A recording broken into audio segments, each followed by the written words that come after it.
Você já tentou dar o seu melhor, mas nada certo acontece para você? Você repara que outras pessoas se esforçam menos do que você e conseguem atingir resultados melhores?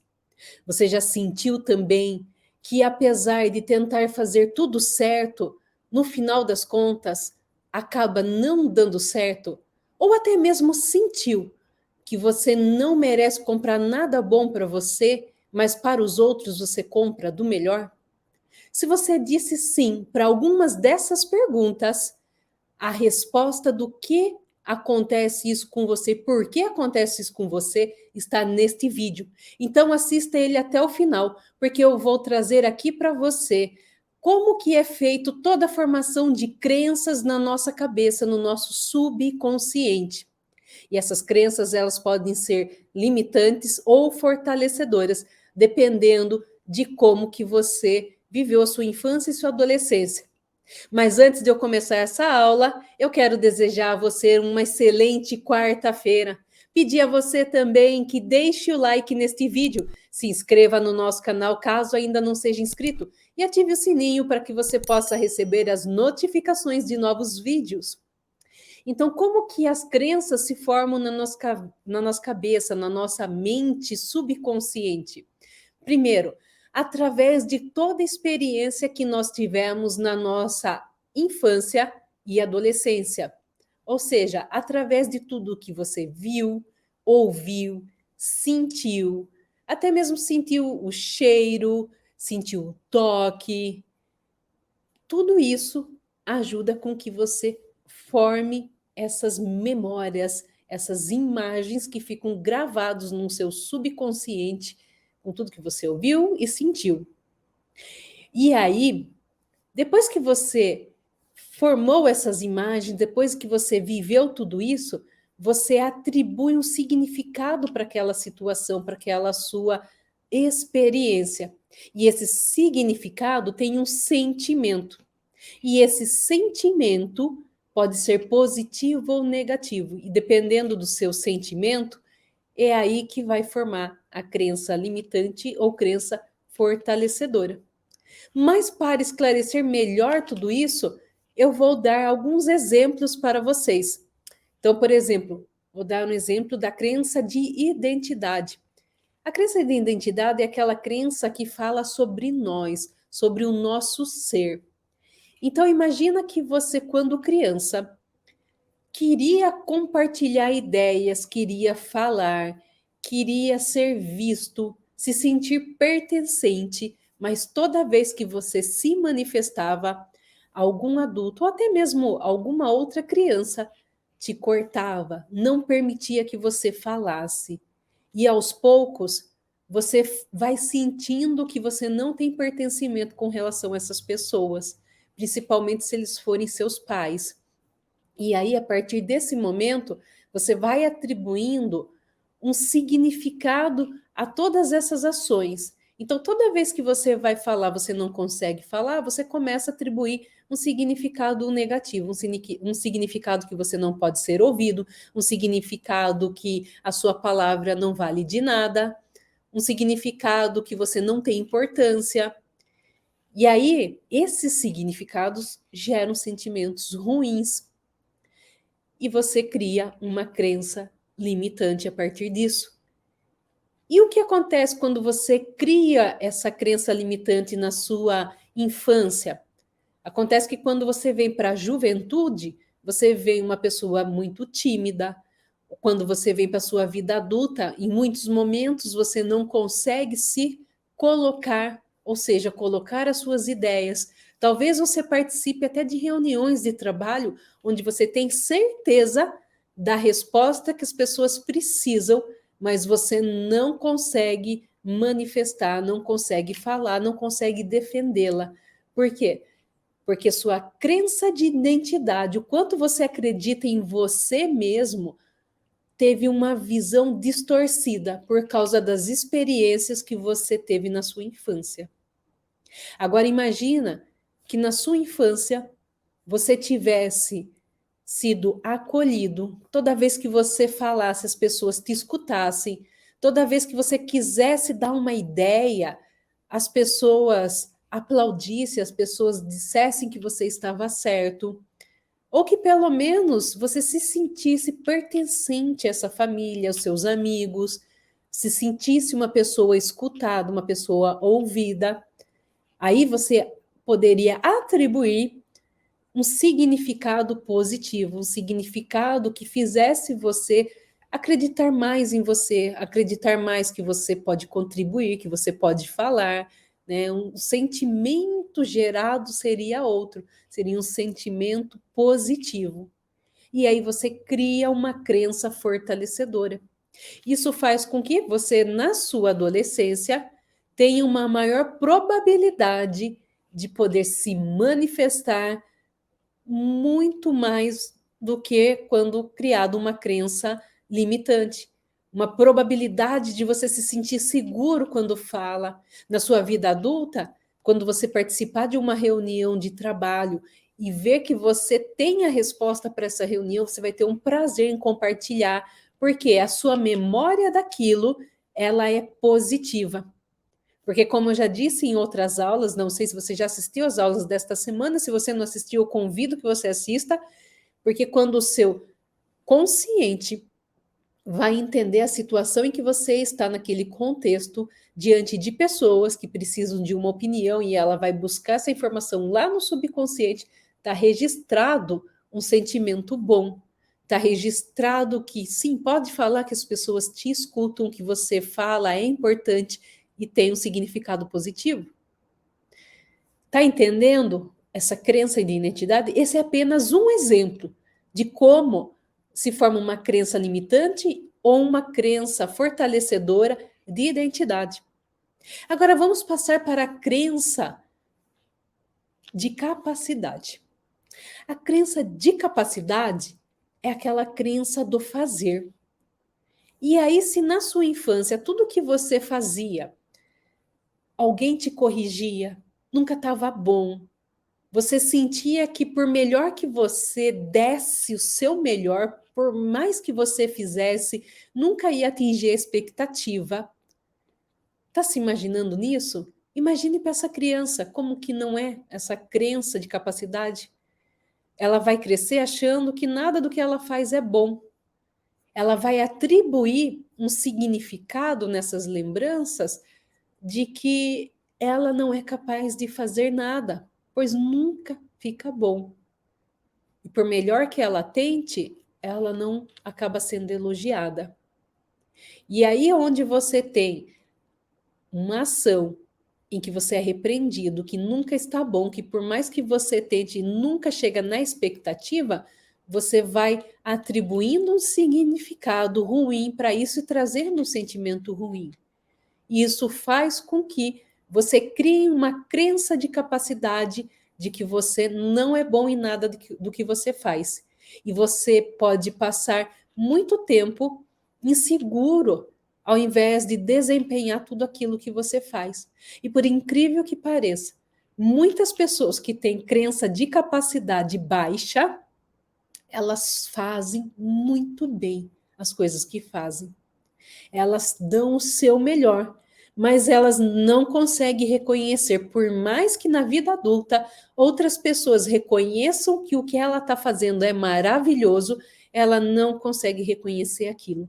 E ela acaba tendo essa insegurança e vai fazendo mais cursos e nunca se sente pronta para realmente começar a trabalhar com aquilo, realmente fazer aquilo que gosta, porque esse sentimento é tão forte que ela traz aquele sentimento de que nunca está bom, nunca está bom, nunca está bom. Agora, uma criança em que ela sempre era elogiada quando criança, mesmo que não tivesse excelente, mas ela era elogiada. Uma criança que dava o seu melhor e as pessoas reconheciam isso. Uma criança que era até comparada com outras crianças, mas como referência, essa criança vai ser um adolescente com crença de capacidade muito alta e capaz de a realizar cada vez mais, porque ela começa a entender que ela pode fazer tudo o que ela quiser. Isso faz com que ela se desenvolva mais e mais. E aí, esse significado que ela dá começa a ser um significado tão bom, que traz um sentimento tão bom, que a crença fortalecedora dela é que ela consegue fazer qualquer coisa que ela queira. E aí, como ela já vai confiante, ela consegue realizar e ela retroalimenta esse sentimento bom. Então, percebe a diferença de uma pessoa que tem crença de capacidade limitante e crença de capacidade fortificadora? A diferença está no que ela viu, ouviu e sentiu na sua infância. E agora a crença de merecimento. O que é crença de merecimento? É aquela crença do ter. É aquela crença do eu mereço. Então, por exemplo, uma criança que viveu na sua infância sendo uma criança que, por mais que ela fazia tudo certinho, por mais que ela contribuísse igual a outras crianças, ela não recebia igual, ou seja, outras crianças talvez recebessem presentes e ela não, ou outras crianças recebessem presentes melhor do que o dela. Isso faz com que ela vai criando um significado que ela não merece ter coisas boas, que as outras pessoas merecem ter mais do que ela, e isso vai trazendo um sentimento condizente a isso.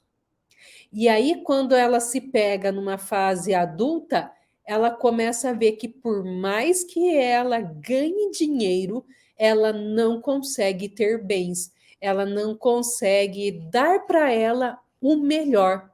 E ela acaba se vendo gastando tudo aquilo que ela ganha, que deveria de ser para uma construção financeira mais próspera, ela acaba se vendo gastando com outras pessoas, como se ela tivesse que doar o dinheiro para outros, porque ela não merece para ela. Ou até mesmo se auto-sabotando, não conseguindo ganhar muito dinheiro para ela. Ou até mesmo entendendo que ela não merece. E aí, coisas incríveis, mas negativas acontecem na vida dela para que ela não alcance uma prosperidade, para que ela não alcance bens materiais, para que ela não tenha paz nesse sentido. Conhece alguém assim? Agora, uma criança que cresceu recebendo presentes condizentes com o que ela fazia, sendo reconhecida, né? Ela vai entender que tudo isso faz parte dela receber o melhor. E aí ela vai crescer com uma crença de que sim, que ela merece receber o bom e o melhor. E aí ela vai ter uma facilidade em ter bens, em dizer não a quando uma pessoa vier pedir dinheiro a ela, ela vai dar mais valor ao dinheiro dela para ela. Porque todo o significado e sentimento que ela atribuiu no significado de que sim, ela também merece. Então, percebe, em todas as crenças, seja crenças de identidade, capacidade ou merecimento, dependendo do que você viu, ouviu ou sentiu na sua infância, isso pode vir para o seu lado adulto com força, te fortalecendo ou te atrapalhando. E aí, às vezes, a gente encontra pessoas aqui no nosso instituto que são pessoas exemplares, que conhecem muito, que têm tudo para ter sucesso e não conseguem alcançar. Por quê? Alguma dessas crenças está batendo forte nele. E geralmente são as crenças limitantes, ou crença de capacidade, ou crença de identidade, ou crença de merecimento. E aí o que a gente faz nesses casos? Porque por incrível que pareça, a pessoa chega aqui, ela já é preparada, ela já tem conhecimento, muitos já têm pós-graduação, já falam outras línguas e não conseguem crescer. E aí, quando a gente vai entendendo a infância, vai entendendo o que ela viu, ouviu, sentiu, a gente acha a causa raiz. E através, trabalhando o subconsciente, através de PNL, que a gente consegue mudar essa programação. E na aula de amanhã eu vou falar sobre isso, como que a gente muda essa reprogramação, ou melhor, faz essa reprogramação, para que você possa realmente se livrar dessas correntes que te segura e utilizar todo o seu potencial para você crescer e atingir o objetivo que você tanto deseja, tanto merece. E algumas pessoas me perguntam assim, mas Gi, no instituto, como é que você trabalha aí? Eu trabalho de diversas formas. Às vezes nós trabalhamos com sessões de coaching, às vezes com sessões de mentoria. Fora do instituto, a gente também tem o treinamento Reconstruir, onde é uma imersão de um dia inteiro, onde a gente passa todos esses conceitos que vamos trabalhando desde a sua infância até sua fase adulta, para que você possa reconstruir essas falhas reconhecidas. Enfim, existem várias maneiras de trabalhar, mas uma coisa é certa: se você tem um desses problemas, não fique sofrendo, busque ajuda, busque conhecimento para que você possa quebrar isso. E eu vejo aqui pessoas que há anos sofrem com as suas limitações, e às vezes, numa sessão de mentoria, é quebrada essa limitação. E a pessoa sai daqui sem o medo, sem aquele sentimento de incapacidade, porque a pessoa se permitiu ter uma conversa bem franca e a gente chegar nessa causa raiz e ela se abriu totalmente para reescrever essa memória, reescrever esse significado e se livrar disso de uma vez por todas. Então, eu falo para você, é maravilhoso ver essas transformações. E é melhor ainda quando a gente vê os resultados depois disso. Mas e se você quer saber mais ainda sobre isso, não perca a aula de amanhã, onde a gente vai estar falando dessas reprogramações. E eu fico por aqui, desejo para você um excelente dia e te vejo amanhã na próxima aula, às 7h27 da manhã. E não se esqueça de deixar o seu like, se inscrever no nosso canal e também ativar os sininhos para que você possa receber as notificações de novos vídeos. Eu te vejo amanhã às 7h27.